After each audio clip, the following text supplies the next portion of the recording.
Gente boa e bonita, boa noite, boa tarde ou bom dia. Dando prosseguimento às nossas aulas de Sociologia Política.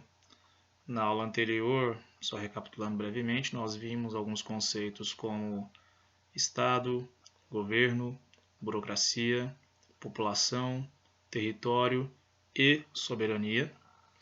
Conceitos esses que parecem soltos e isoladamente são, mas que a partir de agora, vendo sobre a estrutura burocrática do Estado brasileiro e as características do Estado brasileiro, do sistema de governo brasileiro, esses conceitos farão mais sentido. Vimos anteriormente o que é o Estado, o que é burocracia. Vimos que o Estado é uma instituição permanente, a mais importante instituição de uma sociedade moderna, e que a burocracia é um dos elementos estruturantes dessa instituição ou do Estado. O Estado brasileiro ele tem uma estrutura burocrática básica, e essa estrutura burocrática básica, de acordo com o material didático de vocês, pode ser classificada em três tipos. Essa estrutura burocrática ela tem um setor governamental, um setor produtivo e um setor financeiro. O setor governamental ele seria representado pelas agências decisórias, pelas agências administrativas e pelas agências reguladoras.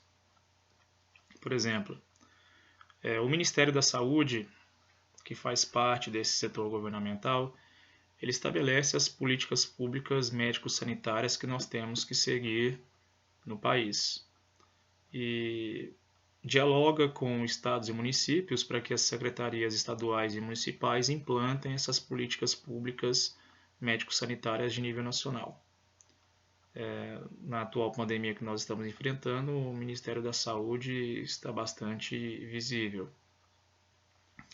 Submetido ao Ministério da Saúde, nós temos a Agência Nacional de Vigilância Sanitária, a famosa Anvisa, que faz parte da estrutura burocrática do Estado, especificamente do setor governamental.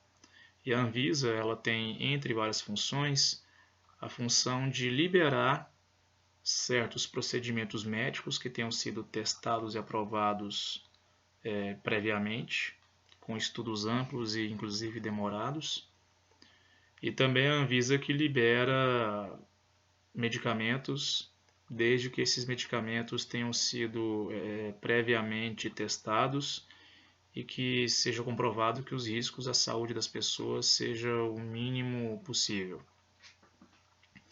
Além do setor governamental, de onde a Anvisa faz parte, nós temos também o setor produtivo. O setor produtivo ele é formado por empresas sejam elas públicas ou semipúblicas, ou estatais e semi-estatais.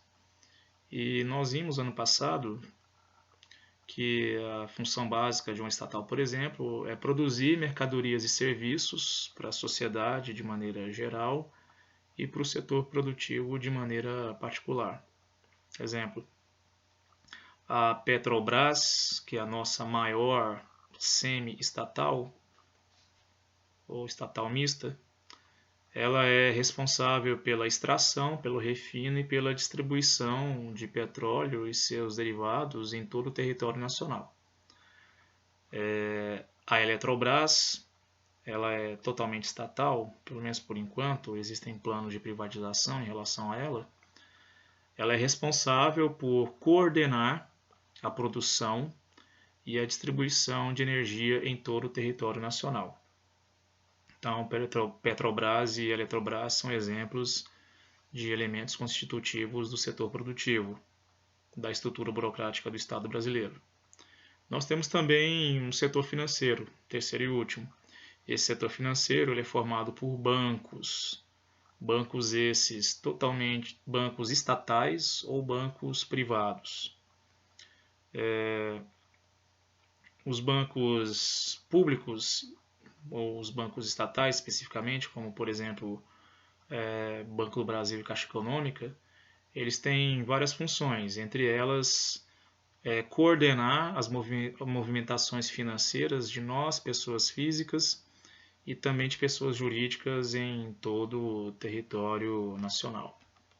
Pois bem, entendido esses elementos da estrutura burocrática do Estado, o setor governamental, o setor produtivo e o setor financeiro, agora vejamos alguns elementos daquilo que o sociólogo Edson Nunes chamou de gramática política do Estado brasileiro.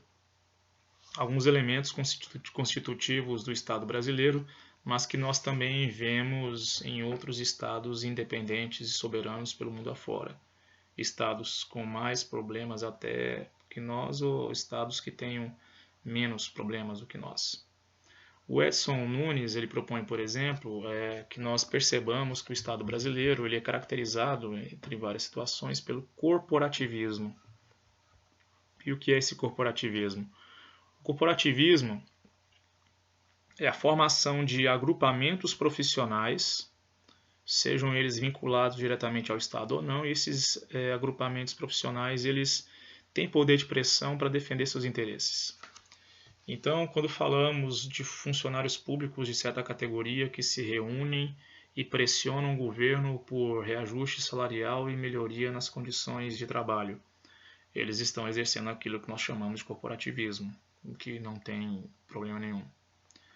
Quando os bancos, principalmente os privados, e também os dois grandes bancos públicos, Caixa Econômica e Banco do Brasil, e os três grandes privados, Itaú, Bradesco e Santander, se reúnem na FEBRABAN, Federação Brasileira dos Bancos, que é uma entidade de classe que representa os interesses do setor bancário, eles também estão exercendo aquilo que nós chamamos de corporativismo, ou seja, eles se reúnem em um grupo específico que defende seus interesses de que maneira? Exercendo vários tipos de pressões, tanto sobre o governo como sobre o parlamento ou o Congresso, formado pelos deputados federais e senadores.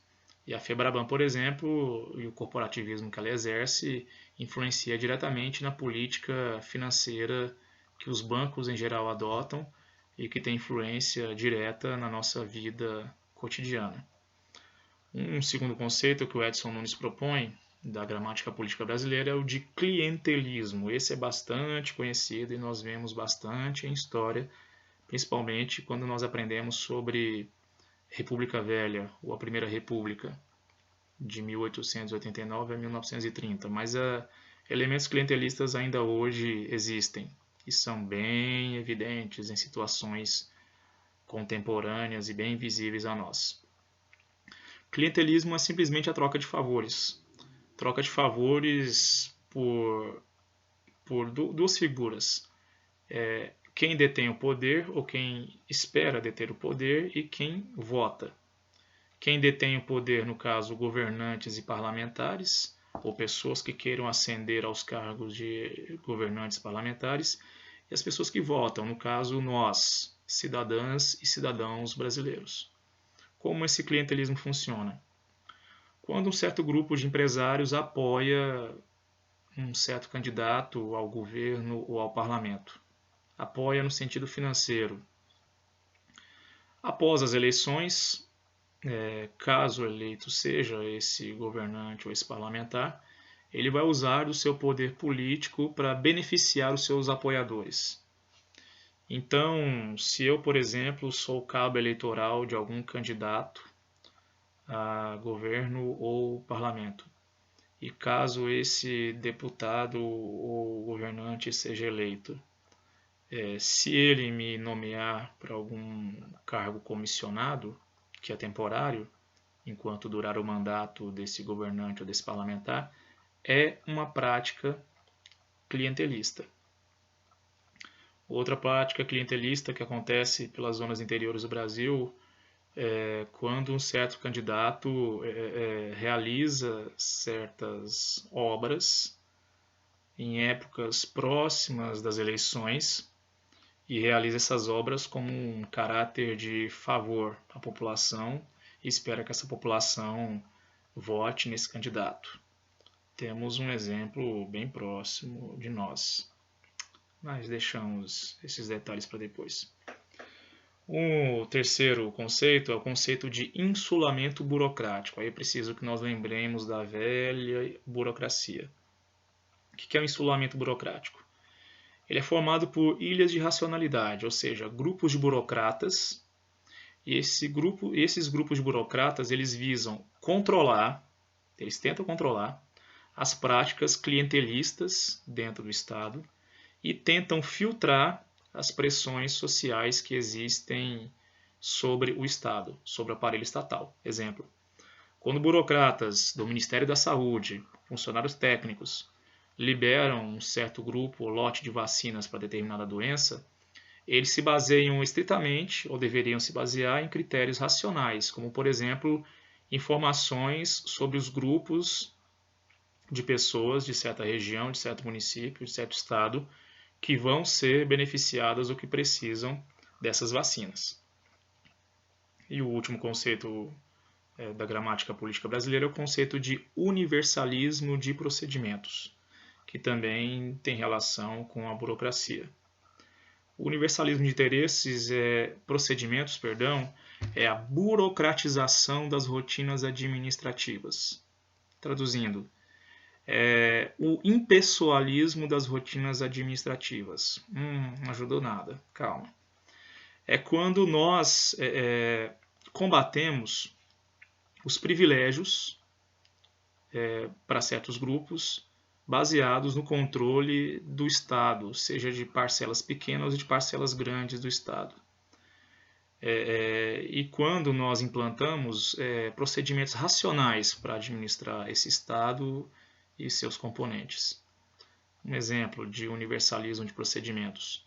Como os burocratas do Estado são recrutados? Os burocratas, os funcionários de carreira, eles são recrutados através de concurso público. Concurso público esse, onde os candidatos submetidos a regras ditas universais, eles podem ou não conseguir as vagas através da concorrência ampla. Concorrência ampla essa que, por vários fatores, valoriza o mérito individual de cada um. Pois bem, terminamos a primeira sessão de Sociologia Política.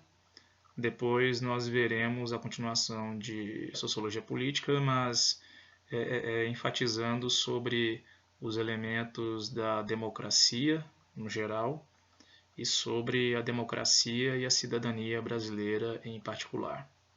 Então, vida longa e próspera, grande abraço, até a próxima.